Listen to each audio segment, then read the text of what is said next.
Introduction. Students, today we will study a new topic. Before further proceeding, I wanna ask you something. Do you know about this? Sir, it's a resistor. No, Ram, it's not a resistor. Anybody else? Okay, I will tell you. This is a capacitor. It is used to store the electric energy. Now, I am taking two capacitors of 5 microfarad and making combinations from these. The equivalent capacitance value in this case is 2.5 microfarad. The equivalent capacitance value in this case is 10 microfarad.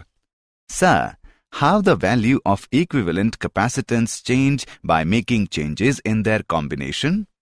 Good question, Ajay. Let me tell you. In series combination, the reciprocal of the equivalent capacitance is equal to the sum of the reciprocals of the individual capacitances. However, in parallel combination, the equivalent capacitance is equal to the sum of the individual capacitances. Students, today we will study more about this in chapter Electrostatic Potential and Capacitance. Objectives. At the end of this lesson, you will be able to define dielectrics, understand polarization in dielectrics, explain capacitors and capacitance, describe the parallel plate capacitor, analyze effect of dielectric on capacitance, know about combination of capacitors, calculate energy stored in a capacitor, understand Van de Graaff generator.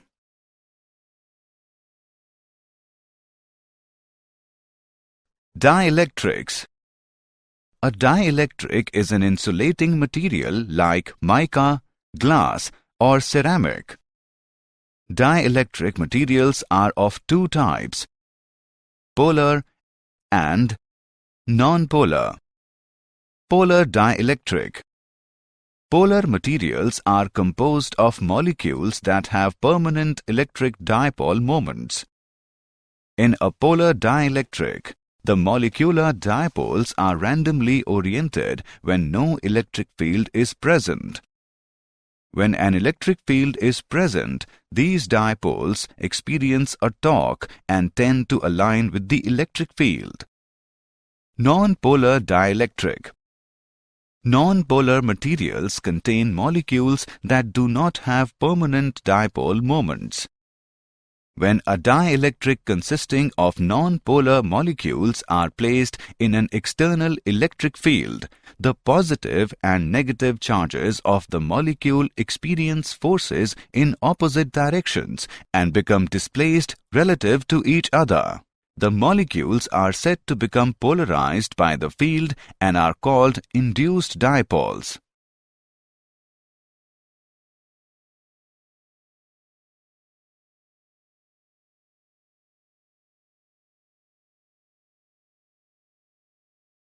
Polarization in dielectrics. The extent to which the molecules of a dielectric become polarized by an electric field or oriented in the direction of the field is described by a vector quantity called the electric polarization. P is equal to Np, where N is equal to molecules per unit volume. P is equal to dipole moment of each molecule. For linear isotropic dielectrics, P is equal to product of Xi and E, where Xi is known as electric susceptibility of the dielectric. The positive ends of the dipoles remain unneutralized at the right surface and the negative ends at the left surface. The unbalanced charges are the induced charges due to the external field. The polarized dielectric is equivalent to two charged surfaces with induced surface charge densities positive sigma p and negative sigma P.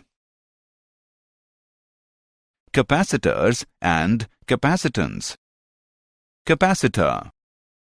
It is a device that consists of two conductors isolated from each other so that they can be given equal but opposite charges.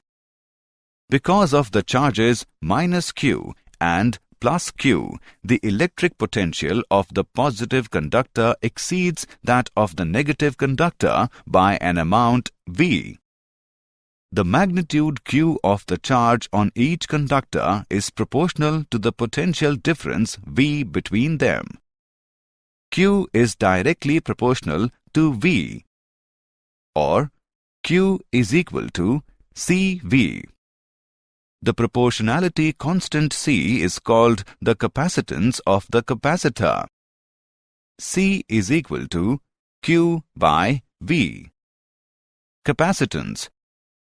It is defined as the ratio of the magnitude of the charge on either conductor to the magnitude of the potential difference between them. The SI unit of capacitance is coulomb per volt, called farad. Capacitance of a spherical conductor. Let us consider a conductor in spherical shape of radius r.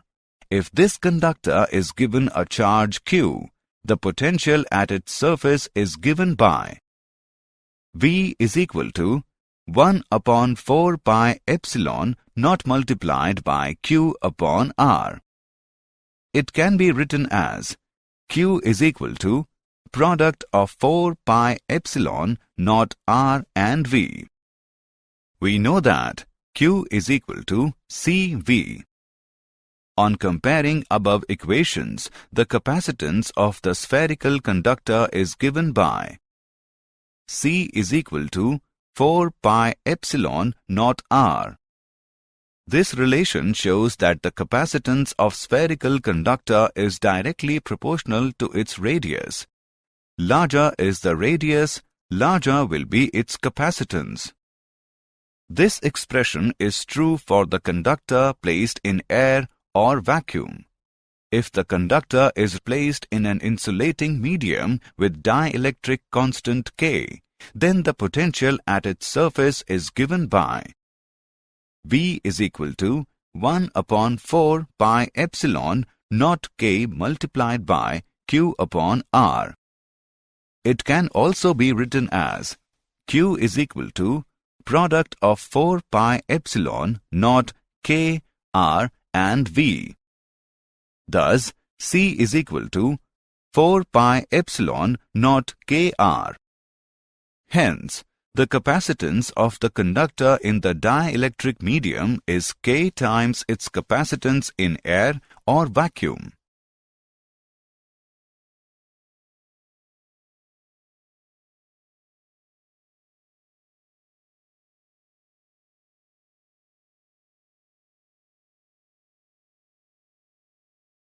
The parallel plate capacitor. A parallel plate capacitor consists of two parallel conducting plates separated by a distance that is small compared with the linear dimensions of the plates. Let the plates are in vacuum. If sigma is the magnitude of surface charge density on either plate, the electric field magnitude between the closely spaced parallel plates is equal to sigma upon epsilon naught, but sigma is equal to Q by A. Put the value of sigma in the above equation. We get E is equal to Q divided by epsilon naught A. Here, A is the area of each plate. The electric field between the plates is uniform and the potential difference between the plates is given by ED, which is equal to QD upon epsilon naught A. Here, D is the distance of separation of plates. The capacitance of a parallel plate capacitor is equal to Q upon V, which is equal to epsilon naught A upon D. Thus, we conclude that the capacitance of a parallel plate capacitor in vacuum is directly proportional to the area of one of the plates, inversely proportional to the separation of the plates, and independent of the charge on the capacitor.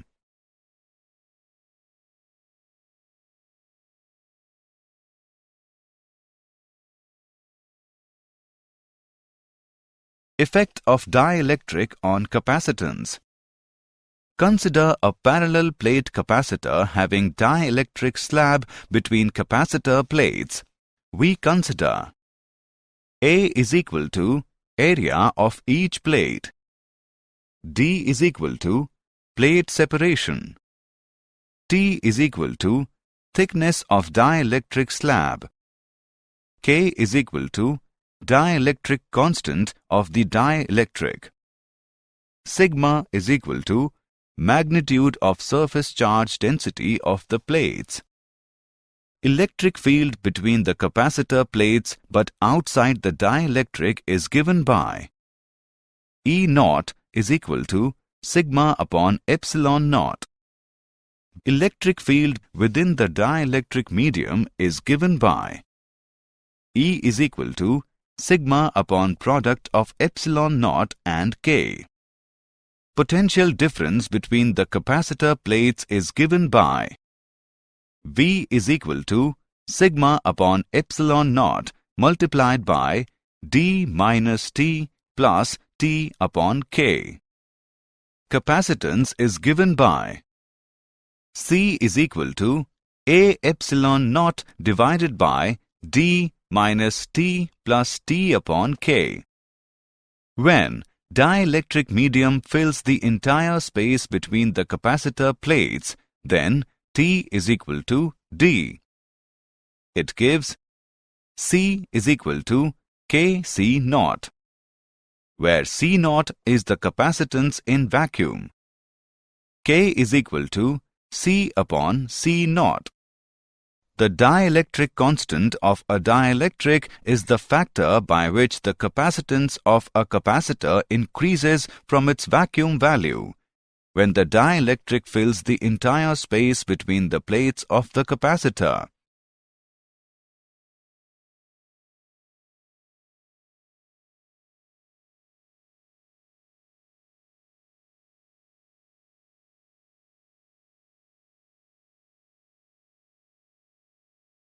Dielectric constant of the conductor. Let us consider an external uniform electric field E between two charged capacitor plates. Now a conducting slab is introduced in the field. The free electrons of metal are attracted towards the positive plate of E, and thus negative charges minus Q resides on the outer surface of metal slab that faces the positive plate of capacitor. Equal amount of charge plus Q will go on the outer surface of conductor that faces negative capacitor plate. Thus, outside the conductor slab the field remains E. Inside the conductor slab, a field EI is induced, equal in magnitude of E but opposite in direction. Thus, net resultant field inside the conducting slab ER is 0. It gives E upon ER is equal to K, which is equal to infinity. Hence, the dielectric constant of metal is infinite.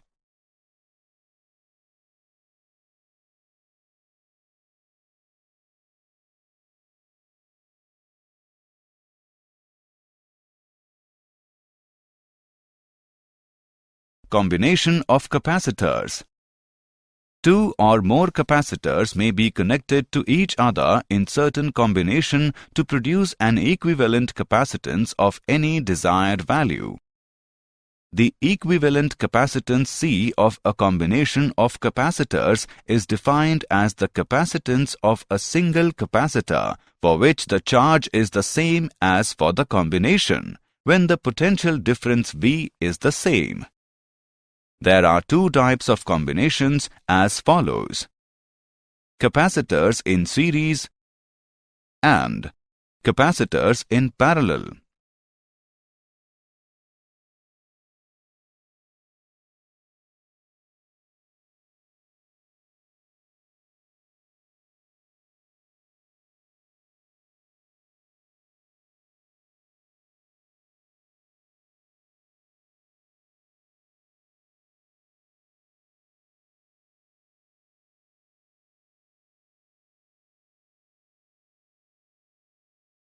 Combination of capacitors in series.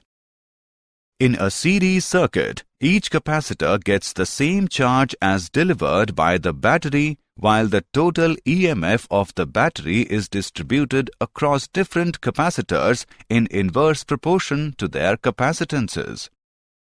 The reciprocal of the equivalent capacitance is equal to the sum of the reciprocals of the individual capacitances. 1 by C is equal to 1 by C1 plus 1 by C2 plus 1 by C3 plus so on. The equivalent capacitance is always less than the smallest capacitance in the series. Combination of capacitors in parallel.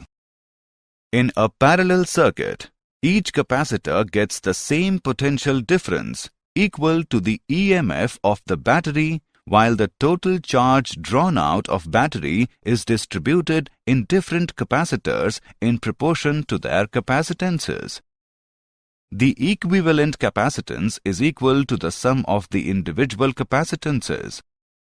C is equal to C1 plus C2 plus C3 plus so on.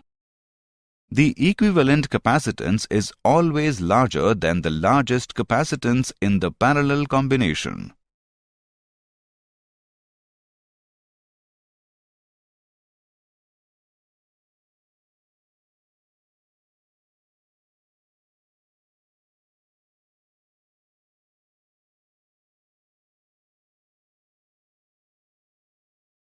Example on combination capacitors. Let's take an example on combination of capacitors.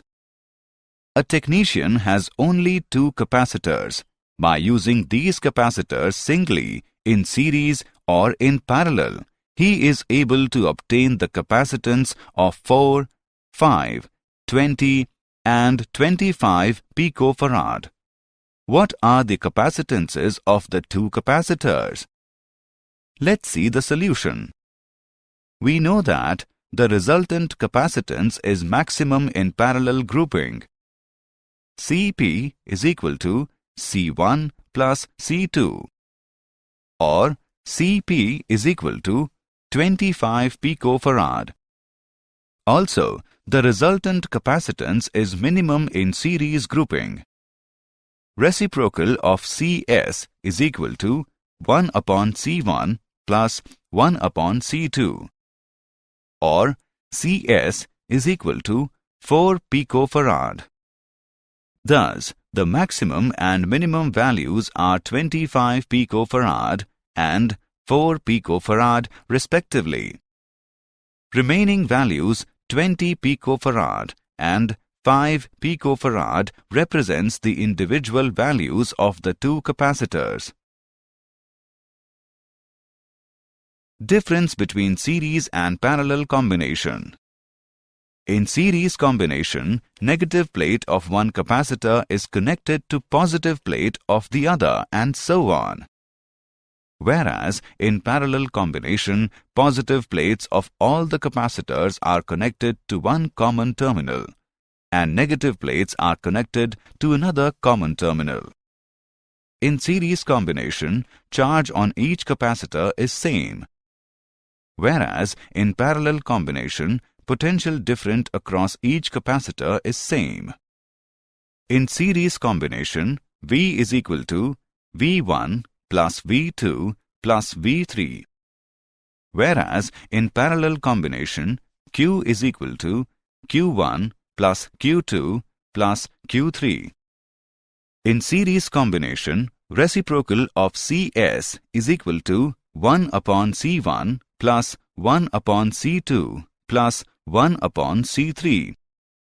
Whereas in parallel combination, Cp is equal to C1 plus C2 plus C3. In series combination, capacitors are connected in series to decrease the capacitance. Whereas in parallel combination, the capacitors are connected in parallel to increase the capacitance.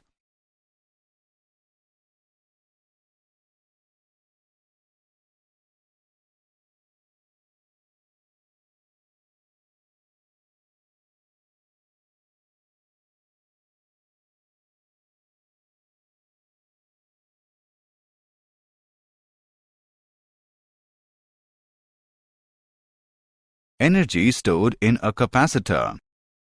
The process of charging a capacitor consists of transferring charge from the plate at lower potential to the plate at higher potential. The work done in the charging process is stored as potential energy of the capacitor. At charging process, the potential difference between the plate is V is equal to Q by C. The additional work dW needed to transfer the next increment dQ of charge is given by dW is equal to V dQ, which is equal to Q by C into dQ. The total work required to charge the capacitor from its initial value 0 to a final value Q is given by integration of dW. Put the values of dW in the equation. We get W is equal to 1 upon C integration from 0 to Q of Q dQ, which equals to Q square upon 2C. Thus, the energy stored in the capacitor is given by U is equal to 1 by 2 CV square. Van de Graaff generator. A Van de Graaff generator is an electrostatic generator which uses a moving belt to accumulate very high voltages on a hollow metal globe on the top of the stand. The potential difference achieved in it can reach 5 megavolts. Principle: when a positively charged conductor is connected internally with a hollow conductor, the whole of its charge flows to the outer conductor. Potential difference between the spheres is given by VR minus VR is equal to Q upon 4 pi epsilon naught multiplied by 1 by R minus 1 by R.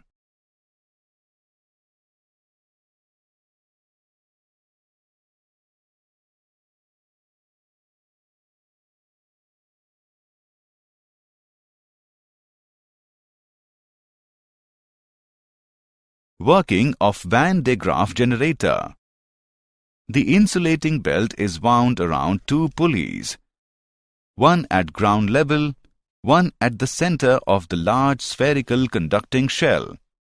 This belt is kept continuously moving by a motor driving the lower pulley. It continuously carries positive charge sprayed onto it by a metal comb at the ground level to the top. There it transfers its positive charge to another metal comb connected to the large shell.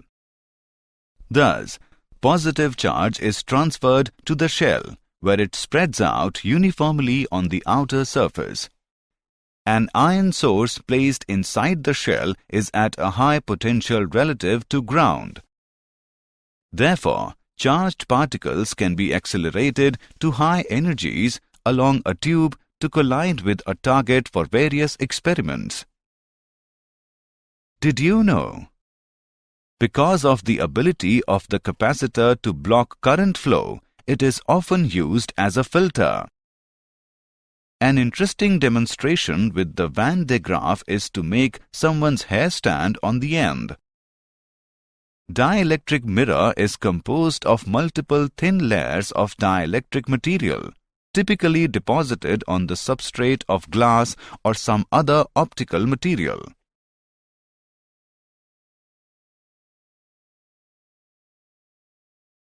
Summary. Let us summarize what we have learned. Polar materials are composed of molecules that have permanent electric dipole moments. Non-polar materials contain molecules that do not have permanent dipole moments. The extent to which the molecules of a dielectric become polarized by an electric field is described by a vector quantity called the electric polarization. Capacitor is a device that consists of two conductors isolated from each other so that they can be given equal but opposite charges. Capacitance is defined as the ratio of the magnitude of charge on either conductor to the magnitude of the potential difference between them. The dielectric constant of a dielectric is the factor by which the capacitance of a capacitor increases from its vacuum value when the dielectric fills the entire space between the plates of the capacitor. When a positively charged conductor is connected internally with a hollow conductor, the whole of its charge flows to the outer conductor.